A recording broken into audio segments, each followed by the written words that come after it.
नमस्कार, स्वागत है। आप देख रहे हैं मीडिया छत्तीसगढ़। वक्त हो चुका है आज छत्तीसगढ़ की दिन भर की खबरों को जानने का। तो आइए एक नजर डालते हैं खबरों पर फटाफट अंदाज में।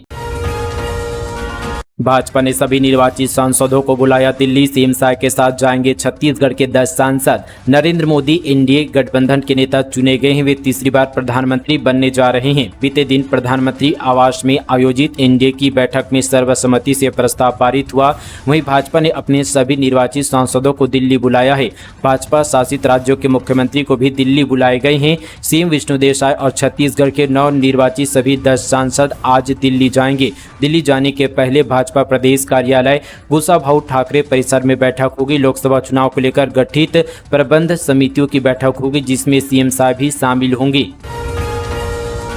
छत्तीसगढ़ में आईपीएल की तर्ज पर 7 जून से सीसीपीएल का आयोजन। शुभारंभ मैच में भिड़ेगी रायपुर और बिलासपुर की टीम। नया रायपुर में आईपीएल की तर्ज पर छत्तीसगढ़ क्रिकेट एसोसिएशन द्वारा CCPL Chhattisgarh cricket premier league का आयोजन 7 जून से किया जाएगा। परसदा स्थित इंटरनेशनल क्रिकेट स्टेडियम में आयोजित इस प्रीमियर लीग में छत्तीसगढ़ की कुल 6 टीमें हिस्सा ले रही है। सीसीपीएल में Raipur rhinos, Bilaspur bulls, Surguja tigers, Bastar bisons, Raigarh lions और राजनांदगांव पैंथर्स के बीच मुकाबला होगा। 7 जून को सुबह 8 बजे से मैच शुरू होगा। बीसीसीआई और आईपीएल की तरह ही मैच होगा, लेकिन फाइनल के समय में बदलाव किया जाएगा, जो कि शाम 5 बजे होगा। आपको बता दें कि शुभारंभ मैच रायपुर और बिलासपुर टीम के बीच होगा। इसमें हर टीम में 5-5 मैच खेलेंगे। विजेता टीम को 15 लाख रुपए और उप विजेता टीम को 11 लाख रुपए का नगद पुरस्कार व ट्रॉफी दी जाएगी। मैच कार्यक्रम के शुभारंभ में सुप्रसिद्ध सिंगर बी प्राक का सांस्कृतिक कार्यक्रम रखा गया है। पूरा मैच निःशुल्क रहेगा। मिली जानकारी के अनुसार 7 जून को मुख्यमंत्री विष्णुदेव साय, कैबिनेट मंत्री ओपी चौधरी और खेल मंत्री टंकराम वर्मा इस टूर्नामेंट का शुभारंभ करेंगे। सीसीपीएल के डायरेक्टर विजय शाह ने बताया कि इस टूर्नामेंट के जरिए छत्तीसगढ़ के प्रतिभावान क्रिकेट खिलाड़ियों को राष्ट्रीय और अंतर्राष्ट्रीय स्तर पर प्लेटफॉर्म मिल सकेगा। मानसून से पहले खाद बीज की गुणवत्ता जांच। कोंडागांव में कृषि विभाग की 7 बीज दुकानों में दबीज खराब क्वालिटी को लेकर मिली थी शिकायत। कोंडागांव आगामी खरीफ कृषि वर्ष 2024-25 को देखते हुए जिले के विकास खंडों के सहकारी और निजी प्रतिष्ठानों में बीज, उर्वरक और कीटनाशक दवाओं का नमूना लेकर गुणवत्ता प्रशिक्षण के लिए प्रयोगशाला भेजा जा रहा है।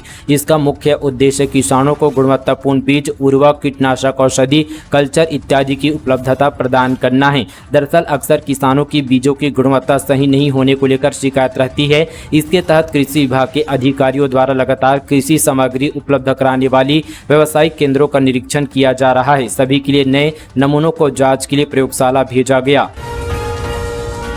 छत्तीसगढ़िया 2 दशक से अधिक समय से निभा रहे हैं अटल जी को दिया वचन। इस बार 11 में से जीते 10 सीट। भारत रत्न और पूर्व प्रधानमंत्री अटल बिहारी वाजपेयी को दिए गए वचन को छत्तीसगढ़िया 2 दशक से अधिक समय से निभा रहे हैं। राज्य गठन के बाद से अब तक हुए 5 लोकसभा चुनाव में कांग्रेस प्रदेश की 11 लोकसभा सीटों में से 1 या 2 से आगे नहीं बढ़ पाई है। केंद्र में सरकार भाजपा की बनी हो या कांग्रेस की, प्रदेश में भाजपा ही एक तरफा बढ़त लेती रही है। अविभाजित मध्य प्रदेश के दौर में पूरे देश समेत छत्तीसगढ़ की लोकसभा सीटों पर कांग्रेस का दबदबा था।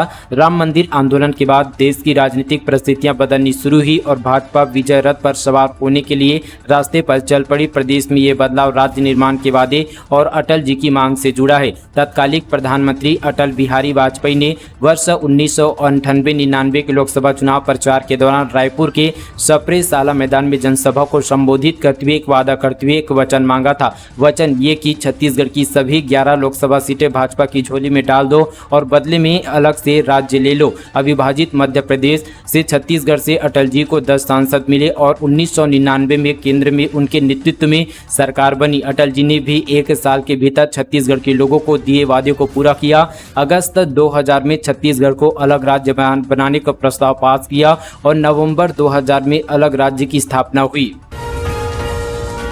छत्तीसगढ़ में अंतर्राज्यीय चोर गिरोह का पर्दाफाश। सुने मकानों में चोरी करने वाले 5 आरोपी गिरफ्तार। हरियाणा से बुलाते थे चोर। 4 जिलों में वारदात को दे चुके हैं अंजाम। छत्तीसगढ़ के धमतरी, महासमुंद, कवर्धा, राजनांदगांव के सुने मकान में चोरी करने वाले अंतर्राज्यीय गिरोह को पकड़ने में पुलिस को सफलता मिली है। चोरी के सामान खरीदने वाले सोनार को भी गिरफ्तार किया गया है। मुख्य आरोपी करनाल हरियाणा से अपने दोस्तों को बुलाकर वारदात को अंजाम देता था। आरोपियों के पास से सोने चांदी के जेवरात, नकदी 80,000 रुपये, एक बाइक, की एक कार जब्त की गई है। बता दें कि सभी आरोपी पहले भी चोरी समेत अन्य मामलों में जेल जा चुके हैं। धतूरा पत्ती की सब्जी खाने से 3 की तबीयत बिगड़ी। करमत्ता भाजी के साथ धोखे से रखा धतूरा पत्ता, दादा पोता और नाती अस्पताल में भर्ती। कोरबा जिले में करमत्ता भाजी के साथ धतूरा पत्ता को धोखे से काटकर सब्जी बनाकर खाने के बाद 3 की हालत बिगड़ गई। सभी को जिला मेडिकल कॉलेज में भर्ती कराया गया है। पोता और 2 नाती का उपचार जिला मेडिकल कॉलेज में कराया गया है। फिलहाल सभी का इलाज जारी है।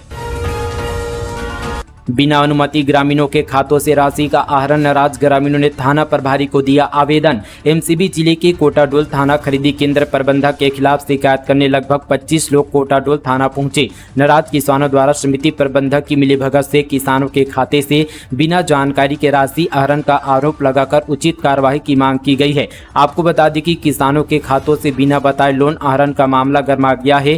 कोटाडोल के लगभग 25 किसानों के साथ भाजपा जिला मंत्री एवं जिला पंचायत सदस्य दिग्पाल सिंह भी उचित कार्यवाही की मांग करने थाना पहुंच गए। थाना में आवेदन देने के बाद किसानों ने बताया कि कई किसानों की फसल बीमा की राशि गबन करने का मामला भी है। वहीं किसानों की बिना अनुमति जिला सहकारी बैंक जनकपुर के खातों से पैसा आहरण का मामला दर्ज कराने का लगभग 25 किसान थाना पहुंचे थे। सोने चांदी के दाम में गिरावट। सोना 71,897 रुपये पर आया। चांदी 88,351 रुपये प्रति किलोग्राम पर बिक रही है। सोने चांदी की कीमतों में आज मामूली गिरावट देखने को मिल रही है। India Boolean and jeweller association के अनुसार 10 ग्राम 24 कैरेट सोना 72 रुपये सस्ता होकर 71,897 रुपये पर आ गया है। वहीं चांदी की बात करें तो आज 1 किलो चांदी 486 रुपये सस्ती होकर 88,351 रुपये प्रति किलोग्राम पर बिक रही है। राजधानी में 8 जून से होगा अग्रवाल बैडमिंटन लीग का आयोजन। पूरे छत्तीसगढ़ से प्रतिभागी लेंगे भाग। अग्रवाल सभा रायपुर की युवा इकाई अग्रवाल युवा मंडल द्वारा समाज के युवाओं को प्रोत्साहित करने और उनकी प्रतिभा को आगे लाने के उद्देश्य से अग्रवाल बैडमिंटन लीग का आयोजन किया जा रहा है, जिसमें पूरे छत्तीसगढ़ से अग्रवाल समाज के युवा प्रतिभागी भाग ले रहे हैं। इस टूर्नामेंट का आयोजन 8 और 9 जून को राजधानी रायपुर के मोवा स्थित आई स्पोर्ट बैडमिंटन एरिना में किया जाएगा। अग्रवाल बैडमिंटन लीग में 6 अलग अलग आयु वर्ग, जिसमें 7 से कम, 7 से 11, 11 से 15, 15 से 19, 19 से 45 और 45 साल से ज्यादा उम्र के पुरुष और महिला खिलाड़ी शामिल होंगे। इस टूर्नामेंट का शुभारंभ 8 जून को सुबह 6 बजे होगा। टूर्नामेंट की शुरुआत के बाद सुबह 10 बजे तक कुछ यहाँ पर लीग मैचों का आयोजन किया जाएगा। इसके बाद शाम 5 से रात 10 बजे तक बाकी के लीग मैच खेले जाएंगे। बता दें कि 9 जून रविवार की सुबह 6 बजे से 11 बजे तक सभी वर्गों के सेमीफाइनल और फिर फाइनल मुकाबले खेले जाएंगे, जिसके बाद सम्मान और पुरस्कार वितरण किया जाएगा। छत्तीसगढ़ में 5 दिन तापमान में बदलाव नहीं। रायपुर, बिलासपुर, दुर्ग सहित कई जिलों में तेज धूप। 7 जून को दस्तक दे सकता है मानसून। नौतप्पा खत्म होने के बाद भी छत्तीसगढ़ में लोगों को दोपहर की गर्मी से राहत नहीं मिल रही है।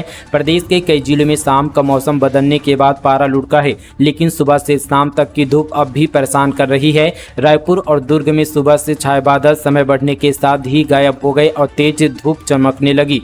मौसम विभाग के मुताबिक अगले 5 दिनों तक तापमान में विशेष बदलाव की संभावना नहीं है। मानसून आने के बाद ही राहत मिलेगी। मौसम लगातार आगे बढ़ रहा है। बस्तर में प्री मानसून की बारिश शुरू हो गई है। 7 से 8 जून तक मानसून के दक्षिण छत्तीसगढ़ पहुंचने की संभावना है। हौसले ने दी उम्र को मात। आयरन गेम में सलिता और संजीदा ने जीता गोल्ड। छत्तीसगढ़ के एमसीबी जिले से एक अच्छी खबर सामने आई है। अक्सर आपने लोगों को यह कहते हुए सुना होगा कि अगर कुछ हासिल करने की चाह मन में हो तो उम्र या कोई और चीज उसके आगे बाधा नहीं बनती, बस इच्छा शक्ति मजबूत होनी चाहिए। इस बात को छत्तीसगढ़ की संजीदा खातून ने सच कर दिखाया। 8 बड़े ऑपरेशन और कई बड़ी बीमारियों को मात देकर संजीदा खातून ने आयरन गेम में अंतर्राष्ट्रीय स्तर पर छत्तीसगढ़ समेत जिले का नाम रोशन किया। अब वे नई पीढ़ी की महिलाओं के लिए आइकन बन चुकी है। 55 साल की संजीदा खातून ने एक बार फिर से मास्टर वर्ग में योग, पावर लिफ्टिंग और तवा फेंक में 3 स्वर्ण पदक हासिल किया। आपको बता दें कि जम्मू कश्मीर में राष्ट्रीय स्तर पर आयोजित विभिन्न खेलों में चिरमिरी की 2 महिलाओं ने स्वर्ण पदक हासिल किया। संयुक्त भारतीय खेल फाउंडेशन द्वारा 24 से 26 मई तक आयोजित राष्ट्रीय खेल प्रतियोगिता में 38 तरह की स्पर्धा आयोजित की गई, जिसमें 22 राज्यों के खिलाड़ियों ने हिस्सा लिया। अंडर 30 सीनियर महिला वर्ग में सलिता पनेरिया ने योग और पावर लिफ्टिंग में 2 स्वर्ण पदक हासिल किया। चुनाव परिणाम के बाद कांग्रेस नेता कवासी लखमा की बिगड़ी तबीयत, डॉक्टरों ने दी आराम करने की सलाह। बस्तर लोकसभा सीट से कांग्रेस प्रत्याशी और कोंटा विधायक कवासी लखमा की अचानक तबीयत बिगड़ गई है। उन्हें देर रात उल्टियां और सीने में दर्द हुई, जिसके बाद डॉक्टर ने उनका इलाज किया। अभी उनकी स्थिति सामान्य बताई जा रही है। डॉक्टर ने उन्हें आराम करने की सलाह दी है। बताया जा रहा है कि लोकसभा चुनाव में हारने के बाद से कांग्रेस प्रत्याशी कवासी लखमा बेचैन थे।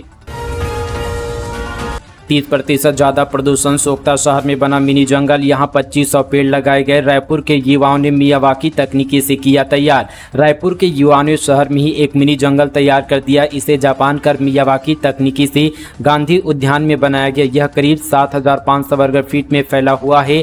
खास बात यह कि मियावाकी जंगल अन्य रोपण के मुकाबले 30% ज्यादा कार्बन डाइऑक्साइड को सोखता है। दरअसल बढ़ते प्रदूषण और साथ ही जलवायु परिवर्तन से निपटने के लिए युवाओं ने इस तकनीकी का इस्तेमाल किया है। सितंबर 2023 में यंग इंडिया संस्था ने मियावाकी फॉरेस्ट के लिए पौधे लगाए गए थे, जो 1 साल से भी कम समय में घने जंगल में बदल गए हैं। निलंबित आईएएस रानू साहू और पूर्व सीएम की उप सचिव रही सौम्या चौरसिया को कोर्ट ने नहीं दी राहत। 18 जून तक बढ़ी न्यायिक रिमांड। छत्तीसगढ़ कोल स्कैम मामले में गिरफ्तार निलंबित आईएएस रानू साहू और पूर्व सीएम भूपेश बघेल की उप सचिव रही सौम्या चौरसिया को बीते दिन ईओडब्ल्यू ने विशेष कोर्ट में पेश किया। कोर्ट ने दोनों को 18 जून तक ईओडब्ल्यू की रिमांड पर भेज दिया है। अब ईओडब्ल्यू एक बार फिर से इन दोनों से पूछताछ करेगी। बता दें कि दोनों निलंबित अफसर इससे पहले भी ईओडब्ल्यू रिमांड पर थे। कोयला घोटाले और मनी लॉन्ड्रिंग केस में जेल में बंद सौम्या चौरसिया को कोर्ट से राहत नहीं मिली है। सौम्या की जमानत अर्जी पर हाईकोर्ट ने अंतरिम राहत देने से मना कर दिया। इस मामले में प्रवर्तन निदेशालय को नोटिस जारी कर जवाब मांगा है। केस की अगली सुनवाई ग्रीष्मकालीन अवकाश 10 जून के बाद होगी। जसपुर से रायगढ़ ले जाकर नाबालिग से दुष्कर्म, शादीशुदा युवक ने शादी का दिया झांसा, पहले से भगाने की बनाई थी योजना, आरोपी गिरफ्तार। जसपुर पुलिस ने 16 साल की नाबालिग को शादी का झांसा देकर भगा ले जाने और दुष्कर्म मामले में आरोपी को रायगढ़ से गिरफ्तार किया गया। पुलिस ने नाबालिग बालिका को भी आरोपी के कब्जे से सकुशल बरामद कर लिया है और परिजनों को सौंप दिया। घटना नारायणपुर थाना क्षेत्र की है। आकाशीय बिजली की चपेट में आने से 2 मासूम भाइयों की मौत, गांव में पसरा मातम। बालोद जिले में कुदरत का कहर देखने को मिला। यहां आकाशीय बिजली गिरने से 2 सगे भाइयों की मौत हो गई। घटना डोंडी लोहारा थाना क्षेत्र के संजारी पुलिस चौकी के संजारी गांव की है। घटना की सूचना मिलती पुलिस मौके पर पहुंची। वहीं गांव में मातम पसरा हुआ है। साथ ही परिजनों का रो रो कर बुरा हाल है। मृतक का नाम खेमराज है, जिसकी उम्र 12 वर्ष और योगेश प्रताप, जिसकी उम्र 14 वर्ष है। मिली जानकारी के मुताबिक लगभग 3 बजे अपने घर के पर्ची में दोनों मासूम भाई लोग खेल रहे थे। पूरा परिवार घर के अंदर था, तभी आकाशीय बिजली गिरी, जिसकी चपेट में दोनों मासूम भाई समेत पास में बंधे एक बैल भी आ गए। इसके बाद घर वालों ने 108 की टीम को बुलाया और दोनों भाइयों को सामुदायिक स्वास्थ्य केंद्र ले जाया गया, जहां दोनों को डॉक्टरों ने मृत घोषित कर दिया। रायपुर में डिवाइडर से टकराकर 2 फाड़ हुआ ट्रेलर, पुणे से ट्रांसफार्मर लेकर जा रहा था कोलकाता, ड्राइवर को झपकी आने से हादसा। रायपुर में 18 चक्का ट्रेलर डिवाइडर से जाकर टकरा गया। टकराने के बाद केबिन और ट्रेलर का पिछला हिस्सा बीच से 2 भागों में बंट गया। ये ट्रेलर ट्रांसफार्मर लेकर पुणे से कोलकाता जा रहा था। इस दौरान रायपुर के रिंग रोड पहुंचते ही ड्राइवर को झपकी आ गई, जिससे यह हादसा हुआ। घटना में ड्राइवर को भी चोटें आई है। गायब बच्चे को खोजने में पुलिस को मिली सफलता, अवैध तरीके से गोद लेने वाले पति पत्नी गिरफ्तार। सूरजपुर जिले से बड़ी खबर, पुलिस ने गायब हुए बच्चे को खोजने में सफलता हासिल की है। इस मामले में फरार चल रहे आरोपी सहित अवैध तरीके से बच्चे को अपने घर पर रखने वाले पति पत्नी को भी पुलिस ने गिरफ्तार कर लिया है। दरअसल करंजी पुलिस चौकी क्षेत्र से एक आरोपी ने नाबालिग लड़की का अपहरण कर 4 साल तक अपने साथ रखा और जब गर्भवती हो गई तो उसे 1 साल पहले अंबिकापुर के एक निजी अस्पताल ले जाकर प्रसव कराया, जिसके बाद उसके भाई ने उस बच्चे को गायब कर दिया। मामले को गंभीरता से लेते हुए पुलिस ने तत्काल आरोपी युवक और उसकी मां को गिरफ्तार कर न्यायिक हिरासत में भेज दिया था। लेकिन आरोपी का भाई, जो बच्चे को गायब करने का प्लान मास्टरमाइंड था, वह फरार हो गया था। पुलिस ने मुखबिरों की सहायता से उसकी तलाश पर जुट गई थी, जिसमें पुलिस को सफलता मिली और आरोपी नीलकमल को हिरासत में लेकर पूछताछ की गई। इस दौरान आरोपी ने गांधीनगर के एक सोनी परिवार में बच्चे को देने की बात बताई, जिसके बाद पुलिस ने मौके पर पहुंची और साथ ही बच्चे को बरामद कर लिया। वहीं अवैध तरीके से गोद लेने वाले पति और साथी पत्नी को भी गिरफ्तार कर न्यायिक हिरासत में भेजा गया है और पुलिस मामले में आगे की कार्रवाई पर जुट गई है। चोरी का सोना रख बैंक से लिया 4 लाख का गोल्ड लोन। सरगुजा में सुने मकान में चोरी के 5 आरोपी गिरफ्तार। आईसीआईसी बैंक भी जांच के दायरे में। सरगुजा में चोरों ने सुने मकान का ताला तोड़कर 10 तोले से अधिक सोने के जेवर सहित 30,000 रुपये नगद व चांदी के जेवरों की चोरी कर ली। चोरों ने यहाँ पर चोरी के जेवर को बिलासपुर के आईसीआईसी बैंक में गिरवी रखकर 4 लाख रुपए का गोल्ड लोन ले लिया। मामले में पुलिस ने 5 आरोपियों को गिरफ्तार कर लिया। पुलिस ने बैंक से चोरी के जेवरात बरामद कर लिया है। चोरी के जेवर से गोल्ड लोन देने वाला आईसीआईसी बैंक भी पुलिस जांच के दायरे में है। विश्व पर्यावरण दिवस। मुख्यमंत्री शाह ने सपरिवार अपने निवास परिसर में रोपा नीम, रुद्राक्ष और चीकू का पौधा। मुख्यमंत्री विष्णुदेव साय ने विश्व पर्यावरण दिवस के मौके पर अपनी धर्मपत्नी कौशल्या साय एवं परिवारजनों के साथ अपने निवास परिसर में चीकू, नीम और रुद्राक्ष का पौधा रोपा। इस अवसर पर उन्होंने प्रदेशवासियों से अपने घरों में और आसपास पौधा लगाने और पौधों को जीवित रखने की जिम्मेदारी लेने की अपील की। मुख्यमंत्री विष्णुदेव साय ने कहा कि आने वाले मानसून में ज़्यादा से ज़्यादा वृक्षारोपण करें और अपने घर, आसपास के परिवेश, गांव और शहरों और जंगलों को खूब हरा भरा बनाए। उन्होंने कहा कि राज्य सरकार पर्यावरण के संरक्षण के लिए हर संभव प्रयास कर रही है। कोरबा में अलमारी को घर से दूर ले जाकर चोरी। मिठाई व्यापारी के घर सेंधमारी कर घुसे चोर। 3.5 लाख और सोने चांदी के जेवर पार। कोरबा के पसान क्षेत्र में मिठाई व्यवसायी के घर चोरी की घटना सामने आई है। चोर मिठाई व्यवसायी गौरव गुप्ता के घर में सेंधमारी कर अंदर घुसे, फिर अलमारी को अपने साथ काफी दूर ले गया, जहां उसे तोड़कर 3.5 लाख रुपये कैश और सोने चांदी के जेवरातों की चोरी कर ली। सूचना मिलने के बाद मौके पर पहुंची पसना थाना पुलिस ने जाँच शुरू कर दी है।